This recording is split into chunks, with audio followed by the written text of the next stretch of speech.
Bonjour à tous et bienvenue sur Public Sénat. Dans quelques instants, vous allez pouvoir suivre l'examen du projet de loi de finances rectificative pour 2009. Ce collectif budgétaire comporte les mesures annoncées par Nicolas Sarkozy lors du sommet social du 18 février dernier, ainsi que les mesures de financement du pacte automobile.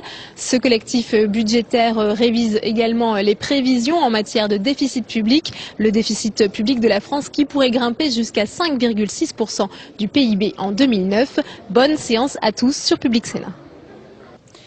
À l'article 4, nous avons l'amendement 32, présenté par Monsieur Carrère. Oui, Madame la Présidente. Monsieur le Ministre, depuis 2007, le gouvernement tente de réformer la défense. Le livre blanc sur la défense et la sécurité nationale et la RGPP ont donné un cadre à cette réforme. Les grandes lignes sont connues.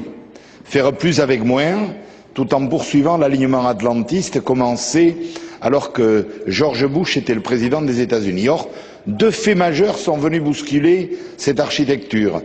D'une part, la crise financière, économique et sociale du capitalisme et de l'autre, l'élection de Barack Obama qui est en train de changer les priorités de sécurité et de défense des États-Unis et qui aura certainement un impact sur les alliés. Une réforme menée à contretemps des présupposés financiers démentis par l'évolution d'une crise à laquelle le gouvernement essaie d'apporter des réponses, contraint qu'il est de procéder dans le désordre à des réajustements qui se succèdent sans cesse, brouillant ainsi une stratégie déjà mise à mal par la réalité et par le manque de réactivité. Or, la situation est grave et nous craignons que vos erreurs fassent peser de graves dangers sur les personnels de la défense, civils et militaires, ainsi, et nous sommes dans notre rôle, que sur les territoires touchés par vos projets. Les bases de défense, les délocalisations d'unités militaires, les fermetures d'établissements exigent d'améliorer l'accompagnement des personnels. Par ailleurs, s'agissant de l'aménagement du territoire, le dispositif me laisse, si vous permettez, messieurs, merci, quelque peu dubitatif quant au montant, non c'est pas grave, provisionné et aux critères d'attribution des aides. Sur les 320 millions d'euros dédiés à l'accompagnement des territoires, 220 sont prélevés sur le budget de la défense, les 100 autres relevant du secrétariat d'État chargé de l'aménagement du territoire. La mise en œuvre des critères d'éligibilité aux divers dispositifs d'accompagnement manque par ailleurs de lisibilité. Sans mettre en doute la bonne volonté et la mobilisation des ministères, je me demande très sincèrement si l'enveloppe est suffisante au regard de l'ampleur de la réforme et de ses conséquences humaines et territoriales. Cet amendement a donc pour objet de mieux financer le processus de restructuration en cours actuellement. Les mesures décidées par le gouvernement impliquent des suppressions d'emplois et des regroupements géographiques considérables. Or, les dotations prévues pour faire face et pour accompagner les restructurations sont insuffisantes. En conséquence, il est proposé d'affecter à l'action restructuration qui figure dans le programme soutien de la politique de défense de la loi de finances initiale pour 2009, 75 millions d'euros, 990 870 millions d'euros en autorisation d'engagement et en crédit de paiement. En contrepartie, il est proposé de réduire à due concurrence les crédits affectés à l'action maîtrise des capacités technologiques et industrielles qui figure dans le programme environnement et prospective de défense. Nous savons, mesdames et messieurs, que le gouvernement, aux prises avec une réalité économique et sociale difficile, s'apprêterait à annuler des crédits de la mission défense. Je souhaite en revanche que ces crédits soient mieux utilisés et non pas diminués, et en particulier employés à pallier les conséquences sur les personnels et sur les territoires des très agressives restructurations en cours. Si, chers collègues, l'avis de la Commission. Monsieur le Ministre, mes chers collègues, nous pouvons comprendre les préoccupations exprimées par notre collègue Monsieur Carrère en ce qui concerne les restructurations de défense qui sont lourdes à assumer pour les collectivités concernées malgré les différentes aides déjà prévues par l'État. Ce qui ne nous semble malheureusement pas acceptable dans cet amendement, c'est de prélever sur les études amont, les études préalables au lancement d'un programme d'armement. Et j'ai entendu notre collègue Carrère s'alarmer sur ce qu'il appelle l'alignement atlantiste. C'est bien en faisant des études amont que l'on peut se prémunir contre ce type de risque et préserver l'avenir. Vous voyez, donc je me permets de mettre en valeur cette contradiction dans votre amendement et qui me conduit à insister sur l'avis défavorable de la Commission. Et l'avis du gouvernement, Monsieur le ministre?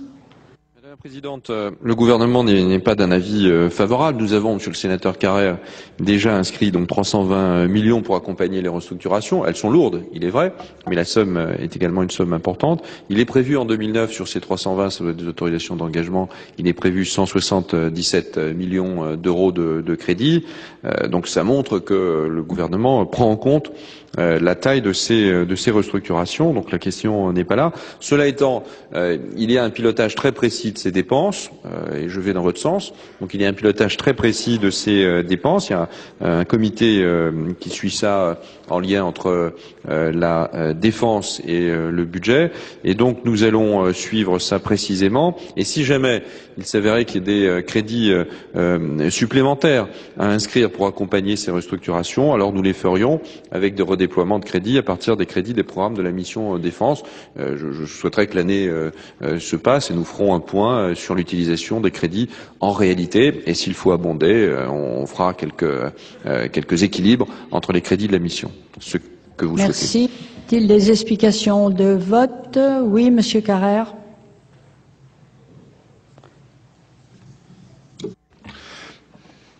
Moi, la réponse que me fait Monsieur le ministre du Budget est une réponse qui avance plutôt dans le bon sens. La seule question que je me pose, moi, est-ce qu'il va y avoir vraiment une diminution du budget de la mission de défense? Parce que si tel est le cas, moi je souhaiterais alors avoir l'engagement du gouvernement que cette diminution des crédits de la mission de défense serait ipso facto redéployée à l'intérieur du budget de la défense et pourrait être affectée justement à ces opérations d'accompagnement de restructuration. Sinon, je maintiens mon amendement. Monsieur le ministre, faites une réponse à Monsieur Carrère ou pas? Non. Bien. Vous maintenez votre amendement, Monsieur Carrère? Bien. Alors je mets aux voix l'amendement présenté par Monsieur Carrère et le groupe socialiste. Ceux qui sont favorables à son adoption voudront bien lever la main. Ceux qui sont contre?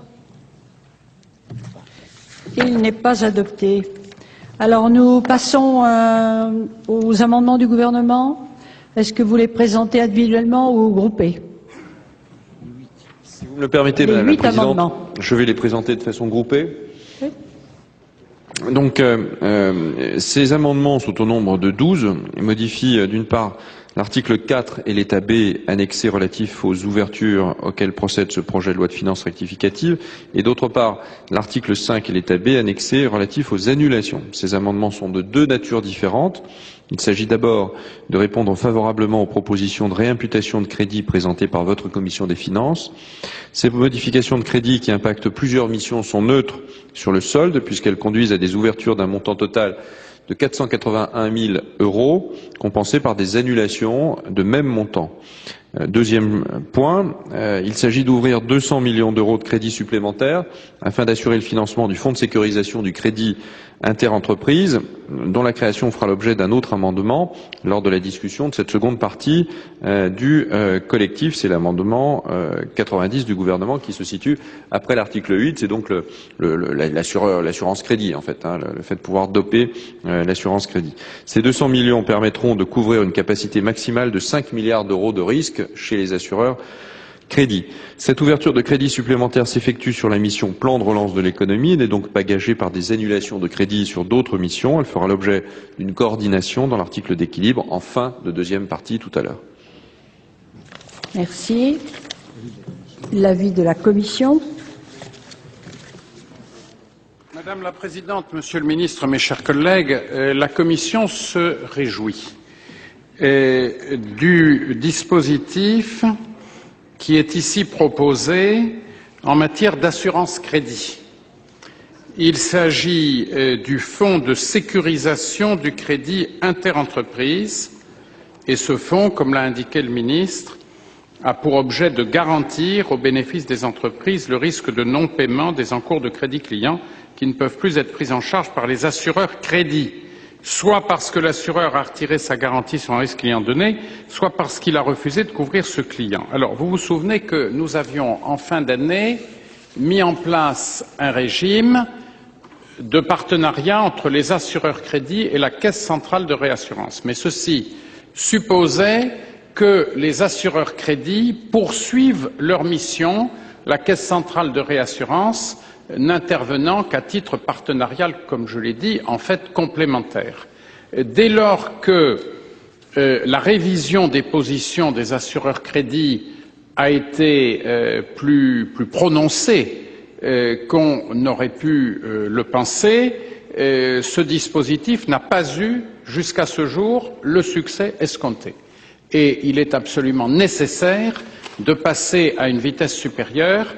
C'est, à mon avis, Monsieur le Ministre, l'une des dispositions importantes de ce collectif budgétaire parce que nous ne cessons d'avoir des échos dans nos départements de problèmes liés à la situation de petites et moyennes entreprises dont la trésorerie est fragilisée par la révision de la cotation de leurs créances commerciales et donc par le retrait des assureurs crédit qui jouent un rôle important en temps normal pour assurer le bon fonctionnement du crédit inter-entreprise. Donc, Monsieur le Ministre, je me réjouis de cette solution qui va être déclinée par d'autres dispositions, qui va être accompagnée d'autres dispositions et c'est bien la preuve que le gouvernement a été attentif aux remontées de nombreux messages sur ce sujet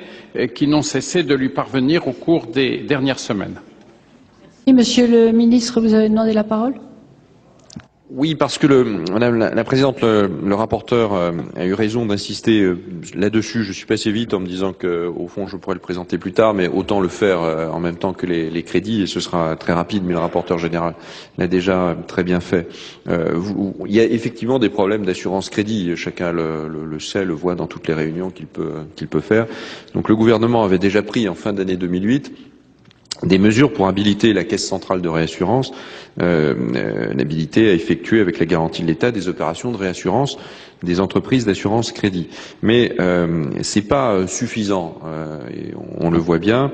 Et ce produit, d'ailleurs, qui s'appelle CAP, complément d'assurance crédit public, ce complément d'assurance crédit public n'est pas suffisant. On le voit. Hein, vous avez vous-même beaucoup de contacts avec les entreprises. Donc le dispositif que nous vous proposons, et donc les 200 millions d'euros d'ouverture de crédit, permettent de créer un dispositif supplémentaire, CAP+, dispositif supplémentaire d'assurance crédit, qui sera également distribué par les assureurs crédit, qui conserveront à leur charge, afin de les responsabiliser, ça c'est très important, une participation résiduelle au risque qu'ils transféreront à un fonds doté de 200 millions que vous êtes en train de créer si vous votez les amendements du gouvernement. Ce fonds permettra à la Caisse centrale de réassurance de couvrir jusqu'à 5 milliards d'euros de crédit interentreprises au bénéfice des entreprises que les assureurs crédit ont renoncé à couvrir, ce qui est le cas actuellement, sur la base de conventions avec ces mêmes assureurs crédit. Donc ce qu'ils repoussent aujourd'hui, ils pourront l'accepter. Et on a des entreprises qui ont des très mauvaises surprises en ce moment. Le nouveau produit sera accessible à toutes les entreprises qui se sont vues notifier un retrait total de garantie ou un refus de garantie sur un client donné lorsque celui-ci relève d'une qualité de crédit intermédiaire. Le fonds ne s'exposera pas à des risques d'entreprise dont la cessation de paiement apparaîtrait comme quasi certaine, ni à l'inverse aux risques actuellement assurables par le marché. Par ailleurs, la caisse centrale, le dispositif existant sera élargi aux garanties obligatoires des sous-traitants des constructeurs de maisons individuelles, qui est un cas tout à fait particulier. Nous constatons aujourd'hui que les assureurs crédit réduisent leur exposition dans ce domaine, et ceci risque de pénaliser fortement les sous-traitants du secteur de la construction. Donc là, c'est aussi une réponse toute particulière à un sujet extrêmement compliqué. Voilà un peu peu ce que je peux dire en complément de ce qu'a dit Monsieur le rapporteur général, pour vous éclairer totalement sur ce crédit de 200 millions qui va, j'imagine, dans le sens que chacun souhaite poursuivre. Oui, Monsieur le Ministre, explication de vote, Monsieur Gégou. Merci, Madame.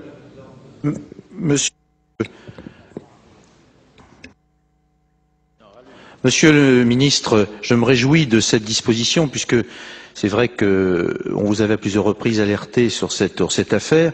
La question, et je voterai bien entendu pour, la question que je me pose, c'est s'il y avait encore des grippages dans ce système où vous avez alimenté donc de 200 millions d'euros, est-ce qu'il y aurait pour les PME le même principe qu'elles puissent se retourner finalement vers le médiateur pour traiter de dossiers qui auraient qui aurait qui aurait une couverture intermédiaire.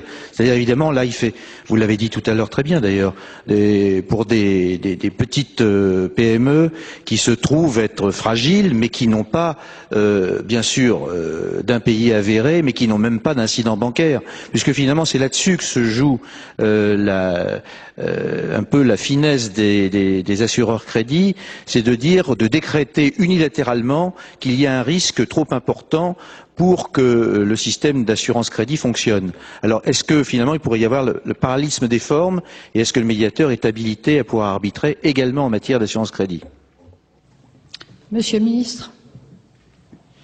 Monsieur le sénateur Gégou, oui, le médiateur est à la fois compétent en termes de crédit. Voilà, 5% des dossiers de médiation concernent déjà l'assurance crédit. Donc le médiateur est compétent, puisque c'est votre question, pour traiter des dossiers d'assurance crédit comme des dossiers de crédit. Merci. Il n'y a pas d'autres explications de vote.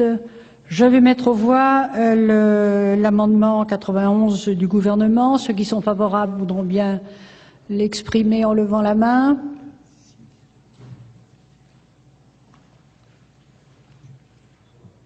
Ceux qui sont contre. Il est adopté. Est-ce qu'on procède de la même façon pour l'amendement 99?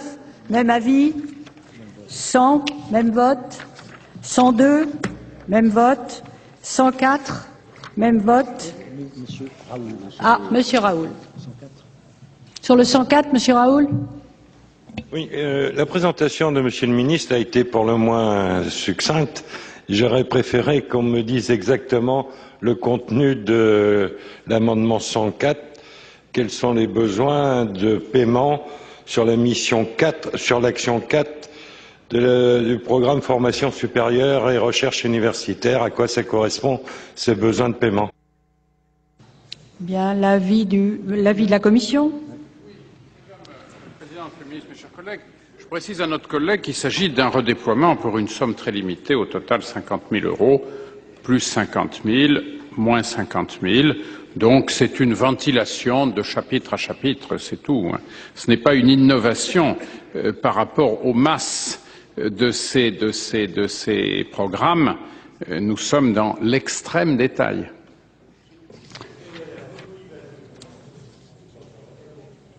C'est de répondre aux souhaits, comme ceci a été dit, des parlementaires. Voilà.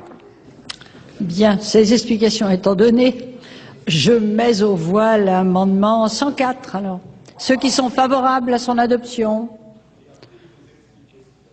ceux qui sont contre, il est adopté. Même avis pour l'amendement 105 et l'amendement 106. Il y en a un autre.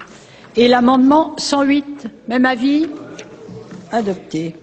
Alors je fais voter sur l'article 4. Ceux qui sont favorables à l'adoption de cet article 4 voudront bien lever la main. Ceux qui sont contre, il est adopté. Nous passons à l'article 5 et état B'. La parole est à Monsieur Michel Teston. Merci Madame la Présidente, Monsieur le Ministre, chers collègues.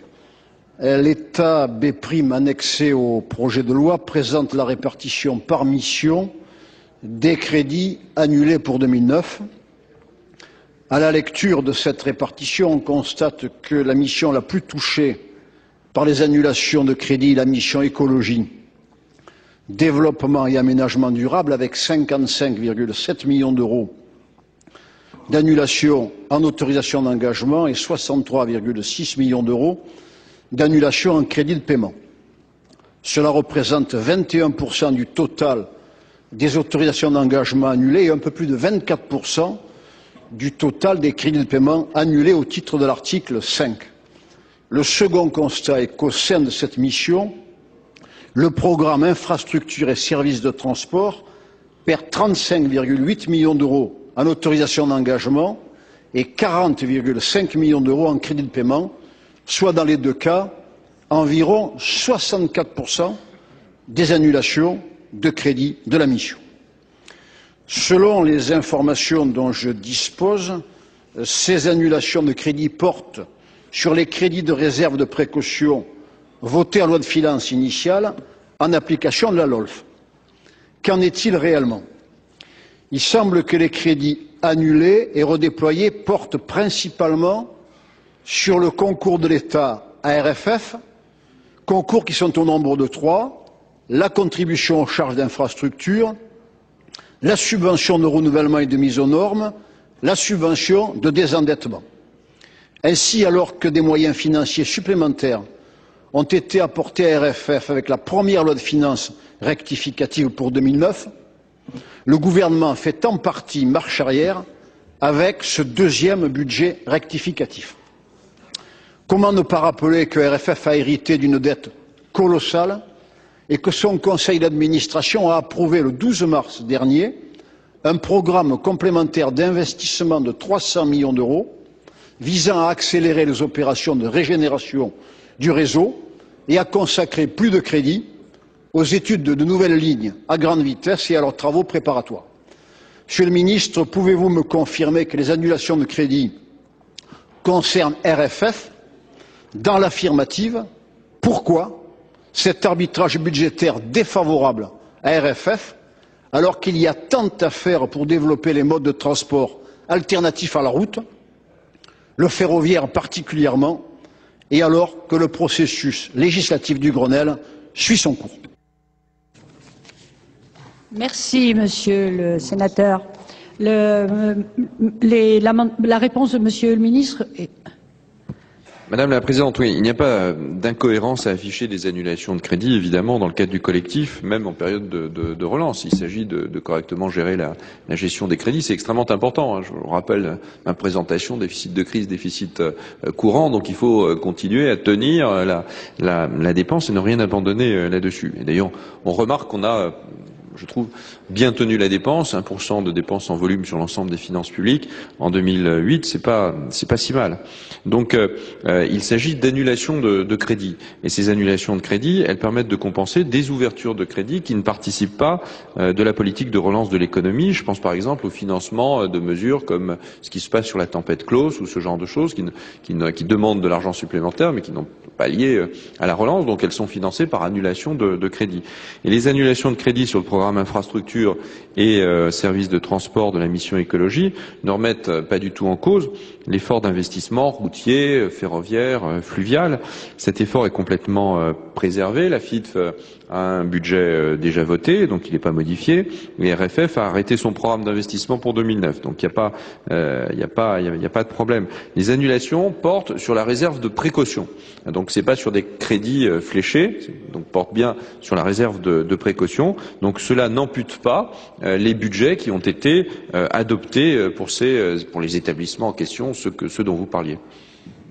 Merci. Les 4 amendements du gouvernement, Monsieur le Ministre, 109, 101, 103, 107, vous les avez déjà défendus. La commission favorable. Je vais donc mettre aux voix ces amendements. Quels sont ceux qui sont favorables à leur adoption? Ceux qui sont contre?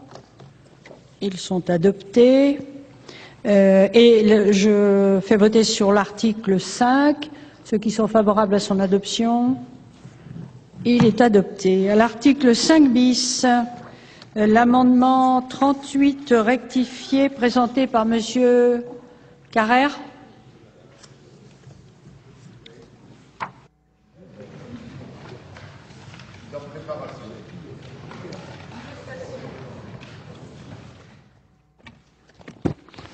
Madame la Présidente, Monsieur le Ministre, mes chers collègues, j'en ai parlé lors de mon intervention en discussion générale.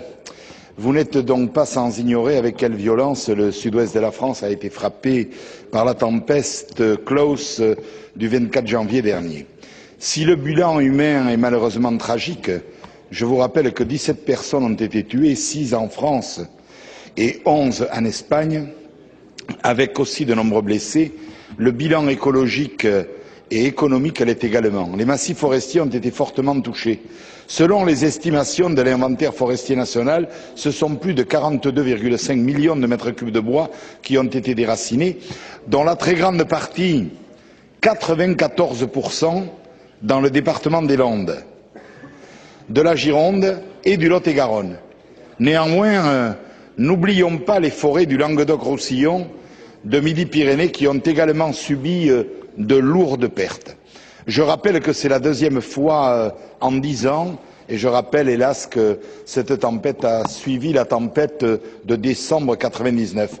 En janvier, ce sont ainsi plus de 5 à 6 années de récolte qui ont été à nouveau dévastées. Les conséquences économiques sont graves et l'heure est à la mobilisation de tous les acteurs de terrain. Je rappelle, pour que vous soyez sensibilisés encore plus, mes chers collègues, que quand on fait tomber 1 mètre cube de pain, c'est 1 tonne de CO2 qu'on ne capture plus. Donc imaginez les dégâts écologiques que représente une telle tempête. Enfin, il est donc indispensable de reconstituer ce formidable poumon vert de la France.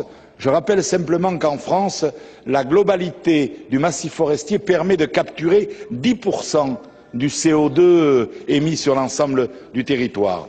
D'importants moyens financiers sont donc nécessaires pour parvenir à remplir ces objectifs. Or, les acteurs économiques seuls, sylviculteurs, agriculteurs, communes forestières, ne peuvent et ne pourront pas absorber un tel choc et une telle pression financière. Victimes de la précédente tempête de 99 et de la baisse récente de la demande, notamment espagnole pour le logement, ils ne pourront faire face à de tels investissements sans une aide significative de l'État. Et l'État contribue, objectivement. Néanmoins, face à l'ampleur de cette nouvelle catastrophe, les autorités ont constaté l'état de catastrophe naturelle et le gouvernement a présenté le 13 février dernier un plan Chablis 2009. Alors, mesdames, messieurs, ce plan comprend désormais en 2009 près de 128 millions d'euros, alors qu'initialement il était prévu 88 millions d'euros d'autorisation d'engagement suite à l'adoption d'un amendement de Gilles Carrès à l'Assemblée nationale sur l'initiative de nos collègues aquitains, dont mon collègue député des Landes, Henri Emmanuelli. Si cette avancée nous satisfait en partie, nous espérions un montant plus important des crédits de paiement, qui pourront réellement être investis dès 2009 dans la filière bois. Le montant prévu de 89 millions d'euros de crédits de paiement semble largement insuffisant pour faire face à la crise. Alors j'ai entendu Monsieur le ministre lorsqu'il nous dit mais l'État est derrière et sera présent et si il y en a besoin, nous serons là le moment venu. Rappelons que ce sont quand même plus de 240 000 emplois qui sont en jeu dans la filière bois, 20 000 sylviculteurs et 34 000 salariés dans la région aquitaine. Il faut, mesdames et messieurs, que vous compreniez que cet amendement, qui prévoit une dotation de 300 millions d'euros pour l'indemnisation des sylviculteurs, est une base de départ. Alors moi, je ne suis pas plus royaliste que le roi. Si je vois que le gouvernement s'intéresse vraiment à ce problème, le prend à bras le corps et accepte de nous fournir une réponse qui nous permet d'envisager que rapidement il y aura une négociation pour regarder si on peut trouver par les assurances ou par l'indemnisation une solution, je me rallierai à une preuve de bonne volonté, mais dans la période, je vous demande de soutenir cet amendement. Merci. Monsieur le rapporteur général du budget. Madame la Présidente, Monsieur le Ministre, mes chers collègues, Et je voudrais rappeler que pour soutenir la filière bois qui a été mise à mal par cette terrible tempête, l'enveloppe globale d'1 milliard d'euros du plan Chablis 2009 et les mesures adoptées dans ce cadre apparaissent déjà très significatives. Les crédits disponibles en 2009 devraient représenter plus de 138 millions d'euros en autorisations d'engagement, correspondant à de nouvelles ouvertures, à des redéploiements et à un dégel de la réserve de précaution sur le programme forêt. La plus grande partie de ces crédits est destinée aux sylviculteurs puisque les subventions pour le stockage et le transport du bois représentent à elles seules 100 millions d'euros. Enfin, dans la limite d'un montant de 600 millions d'euros de prêts, la garantie de l'État serait en outre apportée au profit des opérateurs de la filière bois. À ce stade, l'indemnisation directe des sylviculteurs par l'État, à ce stade et à ma connaissance, n'est pas envisagée. Elle avait d'ailleurs été écartée après la tempête de 1999. Cependant, chers collègues, une réflexion est en cours au niveau interministériel sur la question des dispositifs d'assurance dans le secteur forestier et vous avez vous-même fait allusion à cette problématique. Il convient de préciser en outre que cet amendement prévoit une diminution à due concurrence de l'action 3 du programme conduite et pilotage des politiques de l'agriculture. Il fallait bien que vous trouviez un gage, naturellement. Bon, ça, c'est une contrainte technique. Vous proposez de compenser l'ouverture de 300 millions d'euros de crédit par une annulation de même montant concernant les moyens des directions régionales et départementales du ministère. Bon, nous comprenons bien qu'il s'agit d'un amendement surtout destiné à questionner le gouvernement. Plusieurs de nos collègues, Gérard César, Philippe Leroy, sont intervenus dans la discussion générale à ce sujet. Vous-même avez mis l'accent sur les problèmes des Landes et de la région Aquitaine. Et, Monsieur le Ministre, il est important que la voix des sylviculteurs puisse être bien entendue dans cette période difficile. Et je comprends ce que dit Jean-Louis Carrère. J'ai un témoignage. Il y a eu une tempête en 1983 qui a touché la forêt domaniale de Compiègne comme une onde de choc, ce qui se voit encore très bien aujourd'hui, plus de 25 ans après. Il est bien clair que les demandes, enfin, quand on le touche soi-même du doigt, c'est encore beaucoup plus tangible et je m'associe bien entendu à l'émotion qui a été exprimée par l'intermédiaire de notre collègue Carrère. Merci, Monsieur Marini. Monsieur le ministre, s'il vous plaît.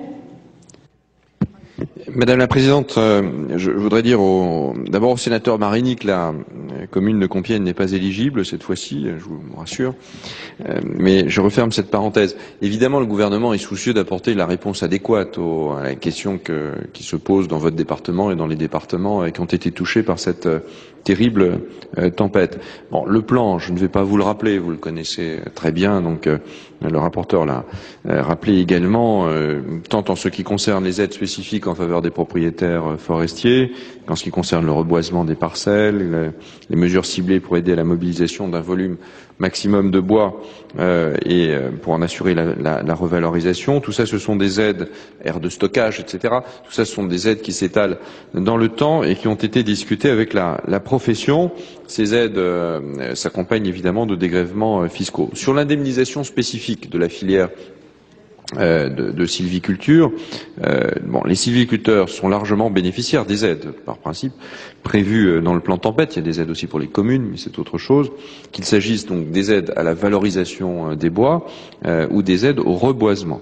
Les sylviculteurs, alors ils peuvent s'assurer, mais aujourd'hui, contre les risques climatiques, ils ont tendance à pas le faire parce qu'ils considèrent que c'est trop cher par rapport aux bénéfices de leur exploitation, donc ça ne marche pas. Donc en ce qui concerne l'indemnisation et l'assurance financière, ce que j'ai dit hier, je le redis, il faut évidemment y réfléchir, nous l'avons évoqué, vous avez d'ailleurs évoqué cette réflexion qui est en cours pour prendre en compte ce que nous faisons dans le domaine agricole, mais c'est vrai que ce que nous faisons dans le domaine agricole ne va pas aujourd'hui dans le sens d'un fonds spécifique dédié, je l'avoue, je l'ai déjà indiqué au sénateur César.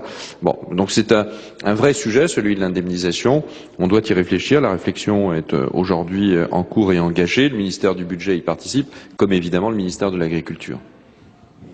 Monsieur Carrère.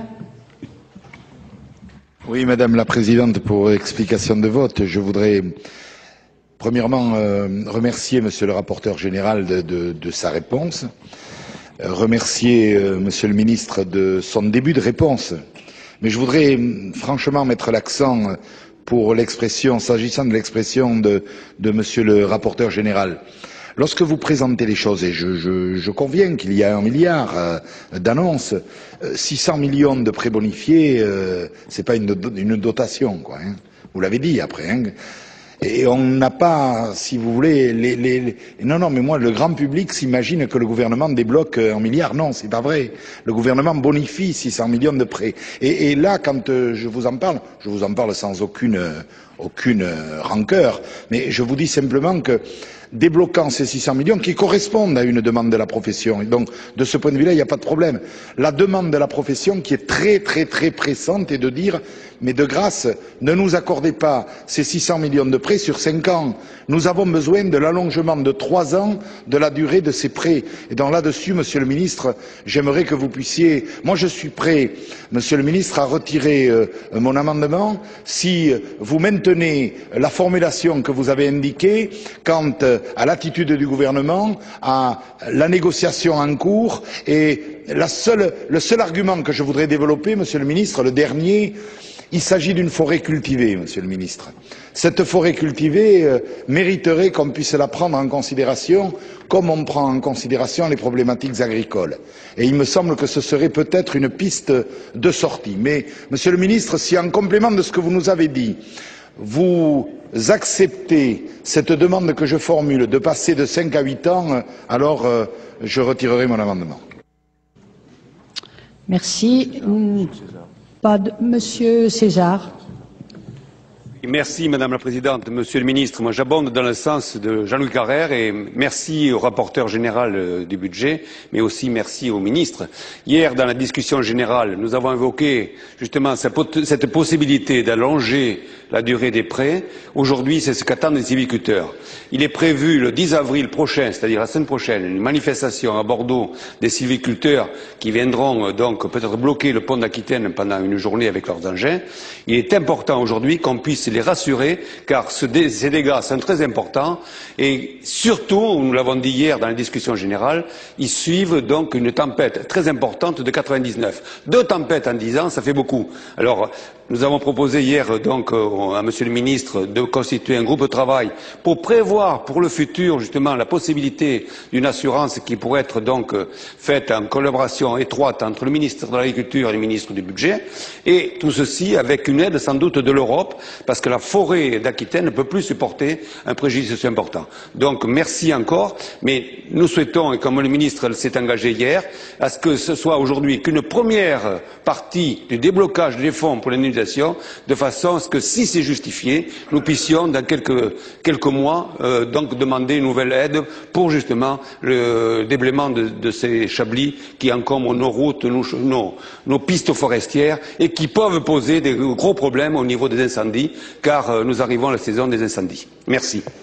Monsieur le ministre, vous avez demandé la parole. Oui, Madame la Présidente. Sur la demande d'allongement en fait des prêts de 5 à 8 ans, si j'ai bien compris. Bon, moi j'ai pas d'opposition de principe. Si vous le voulez bien, je vais y répondre au cours du débat et je suis en train de regarder quels sont les éléments techniques, s'il y a des points. Enfin, il faut regarder sérieusement et je vais essayer de vous donner une réponse d'ici la fin de ce débat. Merci, Monsieur le Ministre. Monsieur Carrère. Bon, alors, il me reste une précision.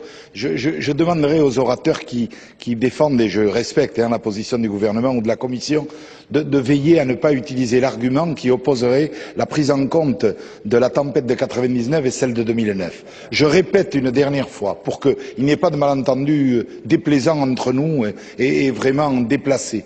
Vous savez mieux que moi quelle était la situation économique de 99, monsieur le rapporteur général.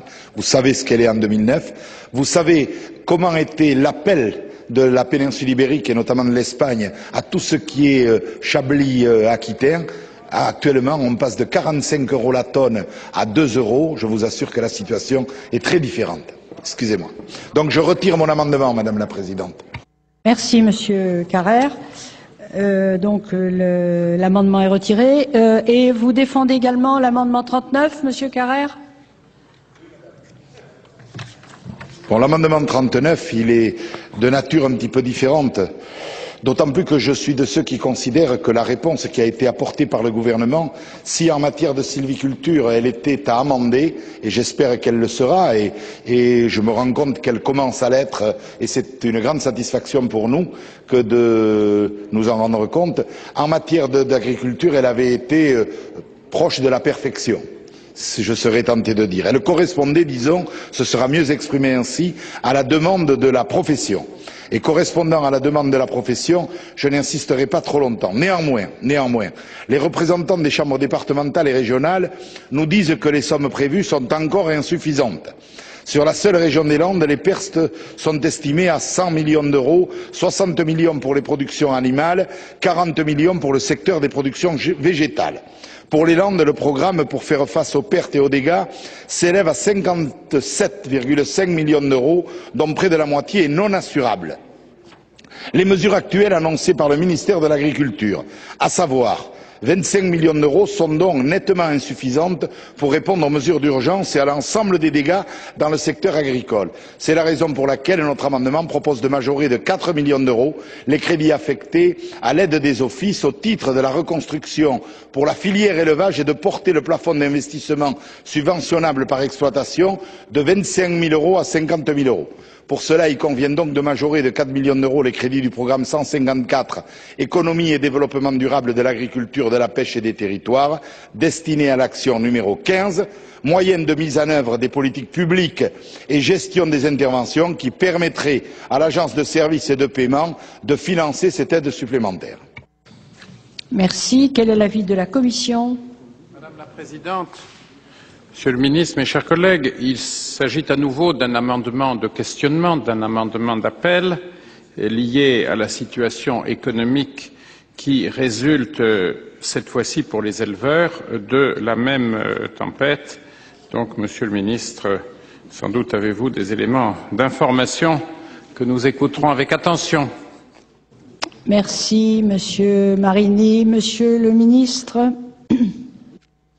Oui, Madame la Présidente, donc l'aide à l'investissement dans les abris d'élevage a été calibrée à 6 parce que c'est au fond l'analyse des services, 6 parce que ça relève de l'analyse de services. Donc je pense que ça correspond aux besoins. Encore une fois, si ça ne correspond pas aux besoins durant l'année, le gouvernement réabondera les lignes, je l'ai déjà indiqué et je le réindique volontiers. C'est vrai également pour les aides aux investissements, complétées par plusieurs mesures du plan tempête en faveur des éleveurs avicoles, pour indemniser notamment les éleveurs. Donc je pense qu'aujourd'hui, la ressource a été prévue en fonction des analyses faites sur le terrain. Si jamais il faut un peu plus, nous reverrons. Je ne ferme en aucun cas la porte, c'est-à-dire le gouvernement ne ferme pas la porte à cela. Monsieur Carrère. Après avoir entendu la réponse de Monsieur le rapporteur général et surtout celle de Monsieur le ministre, je remercie et je retire mon amendement. Merci, Monsieur le sénateur. Je mets donc aux voix l'article 5 bis. Ceux qui sont favorables à son adoption voudront bien le manifester en levant la main. Ceux qui sont contre, il est adopté. Nous passons à l'article additionnel après l'article 5 bis, avec l'amendement numéro 37, Monsieur Carrère. Oui, Madame la Présidente, Monsieur le Ministre, Mesdames, Messieurs, mes chers collègues, je ne voudrais pas vous lasser, mais vous allez tous comprendre qu'un sénateur et que le sénateur que je suis, avec certains de mes collègues, nous pensions aussi aux collectivités territoriales. Les pertes économiques et financières ne se feront pas sentir uniquement pour les sylviculteurs et les agriculteurs. Les communes forestières sont elles aussi les victimes de catastrophes naturelles. Or, elles aussi sont totalement absentes du plan Chablis 2009 présenté par le gouvernement. Aucune mesure d'indemnisation et de soutien n'est prévue à leur profit, alors que nombreux de leurs équipements ont été détruits par l'intempérie et que la forêt constituait pour elles une source importante de revenus. Je préfère vous le dire très concrètement et comme je le ressens, chers amis. Je remercie d'ailleurs le Sénat de l'effort qu'il fait lui-même et par la bouche de son président, l'expression qu'il a eue lorsqu'il était venu en Gironde s'adressant aux collectivités territoriales. Mais je demande au gouvernement dont la réponse de Madame la ministre de l'Intérieur a été quelque peu difficile à comprendre lorsqu'elle était venue me voir, de vraiment préciser les aides qui pourraient intervenir auprès des communes forestières qui ont été sérieusement mises à mal du point de vue budgétaire, quelles seront les aides de ce gouvernement? Si les aides qui sont prévues par le gouvernement sont de nature à rassurer le sénateur que je suis, je retirerai bien évidemment ce projet d'amendement qui est aussi un amendement d'appel et de discussion. Mais si tel n'était pas le cas, bien évidemment, je me verrai dans l'obligation de le maintenir. Merci, Monsieur Marini, pour la Commission. Alors, Madame la Présidente, Monsieur le Ministre, mes chers collègues, là, il faut entrer un peu dans la technique. Rappelez que le Fonds catastrophe naturelle, CatNat, est en principe destiné à faire face à des dommages, je dirais, de taille intermédiaire et non pas à des catastrophes d'ampleur nationale pour lesquelles il est fait appel à la solidarité nationale. Ce fonds a été créé par la loi de finances pour 2008, initialement doté de 20 millions d'euros, puis abondé de 10 millions d'euros supplémentaires en 2009. À ce jour, seuls 3,8 millions d'euros ont été consommés sur les 30 millions disponibles. Par ailleurs, l'objet de votre amendement, chers collègues, étant d'indemniser les communes frappées par la tempête Klaus. Et le fonds CatNat, je le rappelle, destiné à des dégâts que je disais de taille intermédiaire, c'est-à-dire d'une valeur inférieure à 4 millions d'euros, ne sera pas utilisé à cette fin. L'État fera jouer la solidarité nationale en dotant directement les crédits adéquats sur le programme concours spécifiques et administration de la mission relations avec les collectivités territoriales. Donc je pense que votre amendement est à nouveau un amendement d'appel, qu'en tant que tel, il n'atteindrait pas son objet compte tenu du solde disponible et des finalités du Fonds catastrophe naturelle, mais je pense que Monsieur le Ministre, compte tenu de l'intérêt d'un certain nombre de collègues et de vous-même pour ce sujet, va nous apporter les éléments d'information nécessaires. Monsieur le Ministre, vous avez la parole. Oui, Madame la Présidente, je remercie le rapporteur général pour effectivement ces explications qu'il fallait donner. Il y a une mission d'inspection aujourd'hui qui est en train d'achever le recensement des dégâts sur le terrain et donc qui devrait rendre ses conclusions avant l'été. Sur le fonds de catastrophes naturelles, en réalité, il intervient donc sur des dégâts aux biens qui ne sont pas assurables et lorsque ces dégâts ne dépassent pas 4 millions d'euros. Donc si le montant est supérieur à 4 millions, on se retrouve dans le domaine de la solidarité nationale et l'État ouvrira les crédits nécessaires en fonction de la mission d'inspection et sur la mission elle-même, relation avec les collectivités territoriales dans un décret d'avance ou dans un collectif budgétaire à venir. Donc on n'a pas besoin d'ouvrir en réalité de crédit sur le fonds catastrophe naturelle parce que si c'est inférieur à 4, il a les crédits nécessaires et si c'est supérieur à 4, à ce moment-là, c'est un autre sujet et nous ouvrirons un décret d'avance. Monsieur Carrère. Là, je suis un peu moins satisfait. Parce qu'il me semble que je n'ai pas bien compris l'enveloppe des 4 millions sur le CatNat. C'est une enveloppe globale ou une enveloppe comment? Globale. Oui, donc là, à coup sûr, on est au-delà de 4 millions d'euros. Donc, il est évident qu'il s'agit bien, comme vous le disiez, Monsieur le rapporteur général, de faire jouer la solidarité nationale. Alors, je demande une dernière précision. Si tel était le cas et si vous en prenez l'engagement dans le cadre de l'inspection générale qui va rendre ses conclusions, quels seraient approximativement les délais de réponse que l'on pourrait proposer aux collectivités locales concernées par la tempête Klaus? Est-ce que c'est mi-année 2009, fin d'année 2009? Vous le comprenez, ça a une incidence très significative sur les projets de budget. Si j'obtiens cette réponse, excusez-moi d'être dans une situation de négociation, Madame la Présidente, à ce moment-là, je retirerai mon amendement. Monsieur le Ministre, est-ce que vous pouvez répondre interrogations de Monsieur Carrère. Je n'ai pas d'éléments là, c'est le ministère de l'Intérieur qui gère cela. Visiblement, il n'est pas là. Donc la question est que moi je sais que la mission d'inspection se termine vers le mois de juin. Donc on aura l'inventaire. Donc j'imagine qu'à partir de ce moment-là, les choses pourront aller assez vite. Enfin, ce serait ridicule de les faire durer. Donc voilà, je ne peux que vous donner la date de fin de la mission. Après, comment ça se passe, je pense qu'il faut que le ministère de l'Intérieur puisse vous le dire. On va essayer de trouver la réponse, mais c'est en cours d'année en tout cas. Monsieur Carrère, êtes-vous satisfait par la réponse? Écoutez, je suis moyennement satisfait, excusez-moi Madame la Présidente. Moi je pense qu'on pourrait envisager peut-être un décret d'avance, mais compte tenu du soutien de la Commission et de l'expression de la Commission, je retire mon amendement. Je vous en remercie. L'article 5 ter ne présente pas d'amendement. Je le mets aux voix. Ceux qui sont favorables à son adoption voudront bien lever la main. Ceux qui sont contre, il est adopté. De même pour l'article 6, même vote. Et nous passons à l'article 7 avec un amendement numéro 47 défendu par Madame Goulet. Madame Brick, excusez-moi, je ne vous ai pas. Je n'ai pas vu sur l'article alors.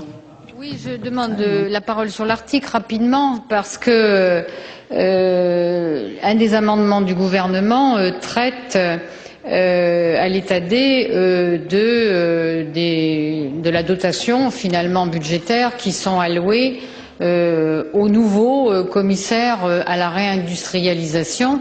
Et ça me donne l'occasion d'attirer l'attention, et ça éclairera aussi le débat que nous allons avoir tout à l'heure à l'article 11, notamment à propos de l'amendement de notre collègue Jean Arthuis sur le délicat problème des rémunérations. Et comme il s'agit de réindustrialisation, comme il s'agit aussi de soutenir notamment la filière automobile, je voudrais quand même dire que chaque jour apporte son lot de nouvelles pas très bonnes quand même, puisqu'il s'agit de soutenir la filière automobile, et ça a été évoqué le problème de la gouvernance d'entreprise lors de la question que notre groupe avait mis à l'ordre du jour, la question orale du 26 mars dernier sur l'automobile. Eh bien, on apprend que le fonds de modernisation aux équipementiers automobiles, je vous rappelle, le chiffrage c'est 690 millions d'euros, auxquels en plus les sous-traitants ont du mal à avoir accès, mais tel n'est pas le problème. Et on apprend aujourd'hui que PSA a provisionné à fin décembre 2008 des retraites surcomplémentaires pour ses dirigeants pour un montant de 690 millions d'euros. Donc ça pose quand même bien le problème, et d'autres entreprises cotées, ça pose quand même le problème de la destination des fonds. Bon, c'est l'égalité des sommes qui fait que je vous donne cette information. J'espère qu'elle sera démentie, mais bon, les commissaires à la réindustrialisation, c'est bien, mais si c'est comme ça que ça se passe, il y a un problème. Merci Madame Brick. Je demande à Madame Goulet de présenter son amendement numéro 47. Madame le Président, Monsieur le Ministre, mes chers collègues, à l'article 7, il y a une inscription de crédit pour 60 millions et demi visant au rachat de la salle Pleyel. Donc c'est une salle de concert qui avait été acquise par un particulier dans le cadre du démembrement des actifs du Crédit Lyonnais en 98, et voilà que dans le collectif, alors que nous sommes dans une situation un peu difficile, que Madame Brick annonce un certain nombre, rappelle que chaque jour apporte son lot de mauvaises nouvelles, l'État nous demande 60 millions et demi pour acheter la salle Pleyel. Alors, cette dépense me paraissait inopportune quant au fait d'être placée dans une loi de finances rectificative. Elle concerne le budget de la culture. Le rapporteur général du budget a rappelé que cette dépense avait été inscrite sans que les domaines aient eu l'occasion de faire un rapport sur le sujet. Par ailleurs, il n'y a pas non plus d'expertise du besoin d'une salle de concert supplémentaire dans Paris. Donc Donc de deux choses l'une, ou cette dépense est nécessaire et il faudrait qu'on nous le prouve, ou Paris a besoin d'une salle de concert, il faut qu'on nous le prouve, ou le ministère de la Culture a trop d'argent, et dans ces cas-là, je suis sûre que tous nos territoires seront bien contents de récupérer 60 millions de budget. Quoi qu'il en soit, cet amendement vise à voir supprimer cette ligne budgétaire qui me semble parfaitement inopportune en période de crise économique. Ah oui, la commission d'abord. Merci. Quel est l'avis de la commission? Alors, Madame la Présidente, Monsieur le Ministre, mes chers collègues, bon, voilà un débat intéressant. Dans mon rapport écrit, je me suis efforcé de détailler les données de cette affaire. Et il en résulte que la proposition qui nous est faite est une optimisation patrimoniale. L'État est engagé vis-à-vis du propriétaire privé de la salle Pleyel, soit à continuer à payer un loyer substantiel tous les ans, soit à faire usage d'une option de rachat de l'ensemble immobilier. Compte tenu du prix de revient initial du bien et des travaux d'aménagement très importants qui y ont été réalisés, le tout devant s'établir de mémoire à une somme de l'ordre de 63 millions d'euros, la valeur de rachat pour 60 millions d'euros, par rapport à cet élément de comparaison, ne paraît pas aberrante. Bien entendu, on peut aussi regarder les éléments de référence sur le marché, se demander ce que vaut une salle de concert qui ne peut être qu'une salle de concert, et plus particulièrement dans le contexte de l'immobilier parisien le 1er avril 2009. Et là, on peut être amené à des réflexions différentes. Toutefois, pacta sunt servanda, les contrats sont ce qu'ils sont, n'est-ce pas? Et il convient de les respecter. Maintenant, là où les choses se compliquent, c'est que l'on nous explique que l'État achète pour rétrocéder, non plus à une partie privée, mais à la Cité de la Musique, qui est un établissement public du dit État. Comment va faire la Cité de la Musique pour racheter et payer à l'État les 60 millions d'euros qui n'auront été finalement qu'une avance de trésorerie? Mais c'est tout simple, mes chers collègues, en s'endettant. Et alors, c'est là que je me trouve un peu en porte-à-faux, parce qu'en tant que porte-parole de la Commission, en quelque sorte, souvent arc-bouté sur l'orthodoxie budgétaire, comme vous l'êtes aussi, Monsieur le Ministre, dans votre rôle, le fait, pour un établissement public de l'État, d'emprunter à des conditions forcément plus onéreuses que celles affectées aux emprunts de l'État, pour rembourser le dit État qui aurait fait une avance, bon, à la limite, si on applique ce principe à la salle Pleyel, il faut admettre que toutes les universités, tous les établissements publics, quels qu'ils soient, vont pouvoir s'endetter pour réaliser leurs investissements. Et comme le disait le sapeur Camembert, si je ne me trompe, quand les bornes sont franchies, il n'y a plus de limite, ou le contraire. Bon. Donc, j'ai un peu de peine, Monsieur le Ministre, à me retrouver en termes de gouvernance budgétaire dans cette opération. Bon. Maintenant, est-ce que cette opération permet de faire l'économie d'une salle de concert supplémentaire dans la capitale?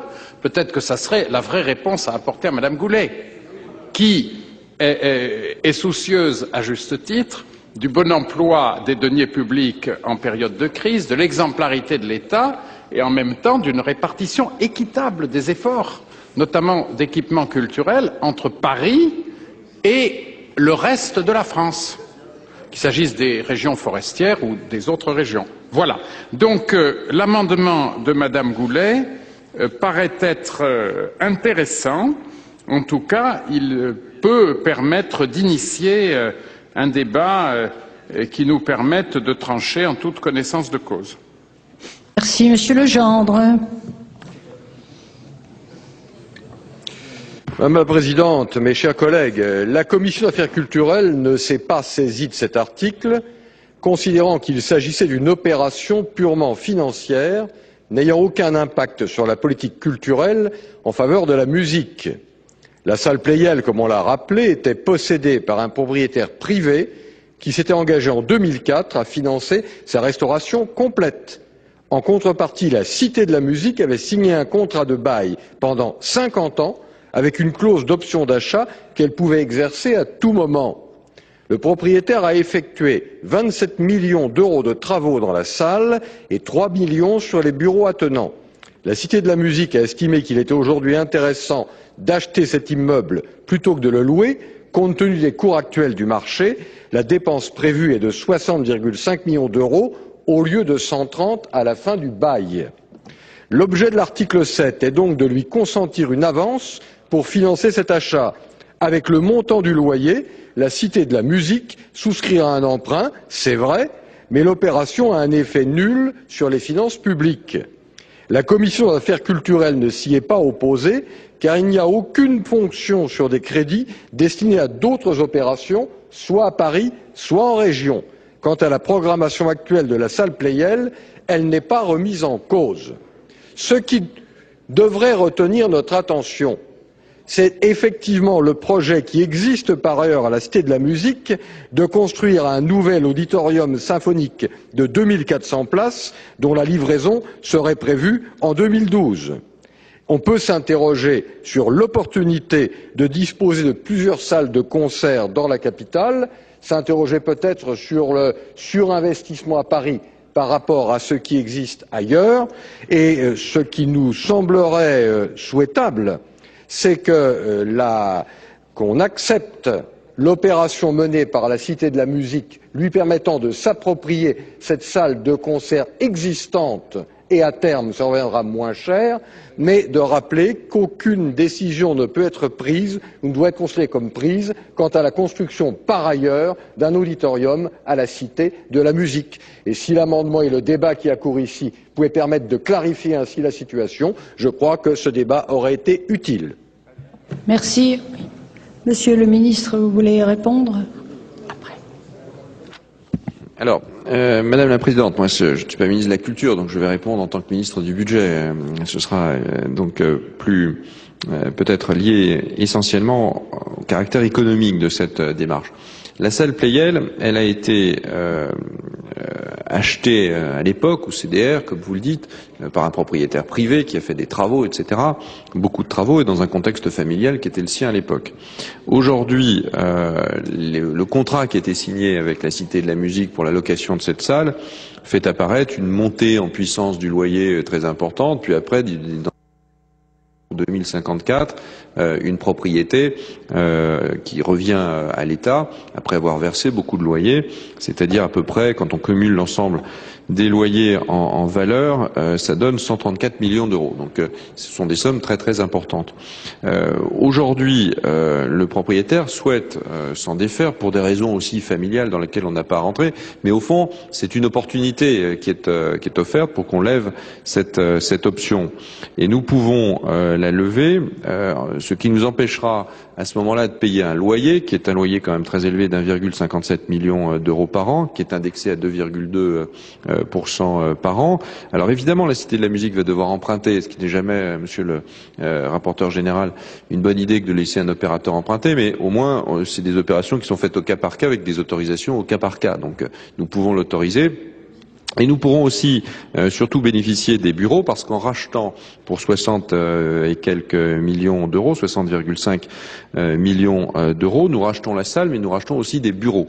Et la valeur locative de ces bureaux, enfin la valeur de marché de loyer de ces bureaux, si mon information est bonne, est de l'ordre d'1,7 million d'euros. Donc il semblerait que l'opération soit économiquement rentable si les chiffres qui me sont donnés sont bons. Donc il est intéressant de lever cette option d'achat d'achat maintenant. C'est une opération plutôt gagnante pour l'État, et c'est surtout une opération qui permet d'éviter de rentrer dans une situation familiale visiblement compliquée du propriétaire, et ça sécurise la propriété à ce moment-là de l'État. C'est clair, l'État est propriétaire, il n'est plus lié par un loyer, par une clause compliquée d'indexation de ce loyer, par une option d'achat qui augmente chaque année, c'est-à-dire que si on veut acheter, on va plus acheter à 60,5, mais l'année prochaine à 62, l'année d'après à 63, donc on achète à ce prix-là, on emprunte, il est vrai, mais en même temps on est propriétaire d'une salle, on loue les bureaux, on garde la salle, et puis après il y a une politique de salle de spectacle ou de salle de concert qui relève pas du ministère du Budget, mais qui relève du ministère de la Culture. Donc c'est une opération qui est une opération bonne pour l'État et qui permet de se sortir d'une situation, je trouve, pas très claire vis-à-vis du propriétaire. Merci. Monsieur Gaillard avait demandé la parole.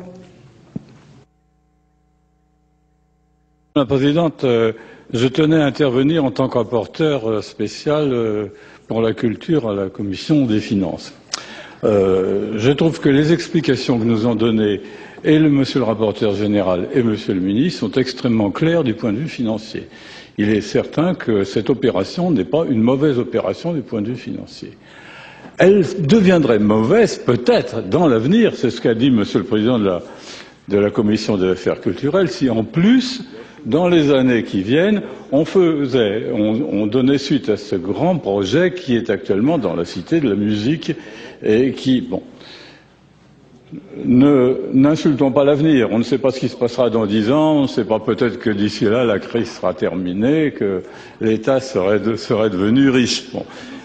Actuellement, l'opération Pleyel est bonne, elle est claire, parce que c'est l'endroit, d'abord, la salle Pleyel est un lieu prestigieux, et c'est l'endroit où viennent facilement les auditeurs et les amateurs de musique. Ce sera plus difficile de les envoyer à la Cité, à la Villette. Bon. Donc, moi je pense que c'est une opération qui est très intéressante. C'est une occasion qui ne se retrouvera peut-être pas. Vous me direz, la salle Pleyel existera toujours, mais elle est louée dans des conditions assez difficiles. Moi, personnellement, je trouve que la France est déjà très en retard en ce qui concerne les salles de concert. On n'a rien de comparable à ce qui existe, par exemple, à Rome. On est vraiment tout à fait en arrière de la main en matière musicale, en matière de salles de concert à Paris, en province aussi d'ailleurs. Mais l'affaire de la salle Pleyel n'ôte rien aux grandes villes de province. Elle existe, cette salle. Voilà, et on s'en assure la maîtrise définitive.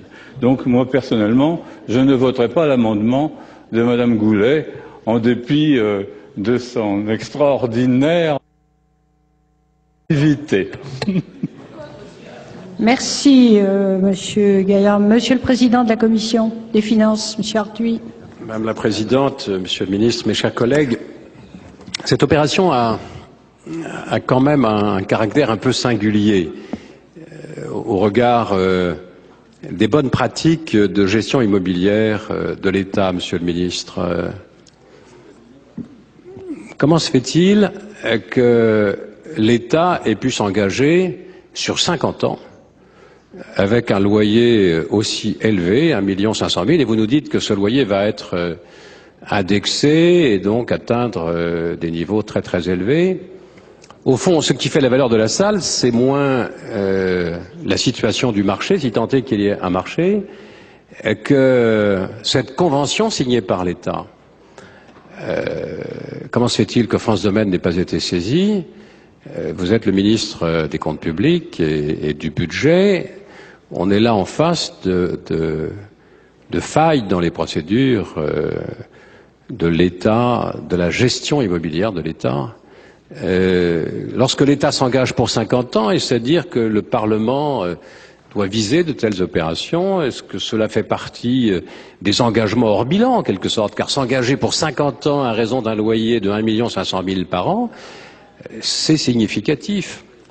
Donc, est-ce que cela vous aiderait, Monsieur le Ministre, si le Parlement s'opposait au dénouement de cette opération, pour pouvoir la renégocier et peut-être obtenir un prix plus conforme à l'intérêt de l'État?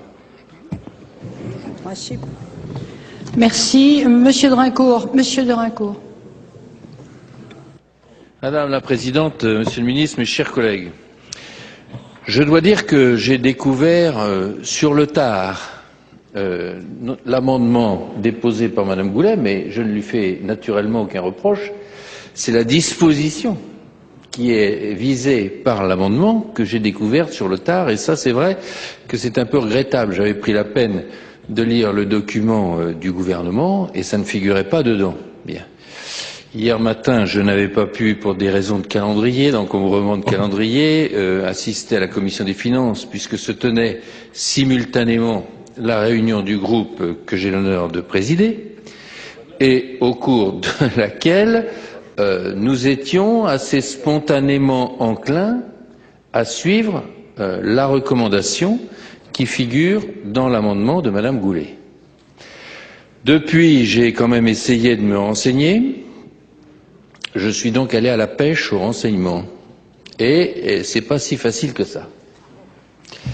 Mais néanmoins, on voit bien en cet instant que le débat a beaucoup progressé. Et effectivement, il s'agit, je crois, d'une occasion ou d'une opportunité, ce serait peut-être plus approprié. Nous interrompons la séance pour prendre la direction de Londres pour la conférence de presse commune de Nicolas Sarkozy et d'Angela Merkel à quelques heures de l'ouverture du sommet du G20 qui réunit, je vous le rappelle, les chefs d'État et de gouvernement des 20 principales économies mondiales. Tout de suite donc la conférence de presse de Nicolas Sarkozy et d'Angela Merkel. Une conférence, un sommet très important pour l'avenir du monde. Les enjeux sont de taille. Le sommet de Washington, qui s'était déroulé sous présidence française, avait été demandé par l'Union européenne. Ça avait été un sommet au cours duquel on avait fait part de nos intentions. Ici, nous sommes à un sommet où des décisions devront être prises et transformées en actions. L'Allemagne et la France veilleront à ce qu'il ne s'agisse pas de pures déclarations, mais que ces décisions soient transformées en actes. C'est pourquoi nous suivons